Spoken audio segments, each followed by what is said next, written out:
ফেলে দেওয়া ডালপালাগুলোকে ছোটো ছোটো টুকরো করে দিলে ডিকম্পোজটা খুব তাড়াতাড়ি হয়ে যায়, অথবা বেডের তলা দিতেও সুবিধা হয়। সেই কারণে ডালপালাগুলোকে ছোটো ছোটো করে কেটে রোদে শুকনো করতে দেবো।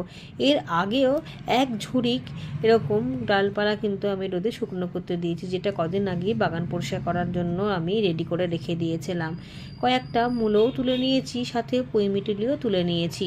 যেই মূলগুলো লম্বা সেগুলো মূলোর বেডের মধ্যে শুধুমাত্র মূলো দিয়েছিলাম বলে বেড়েছে, আর যেই মূলগুলো ছোট আছে সেগুলো বাঁধাকপি গাছের গোড়ায়, ফুলকপি গাছের গোড়ায় একটা একটা করে দিয়েছিলাম। সেগুলো বেশি বড় হতে দেওয়া যাবে না, কারণ সেগুলো বড় হলে ফুলকপি বাঁধাকপিগুলো ছোট হয়ে যাবে।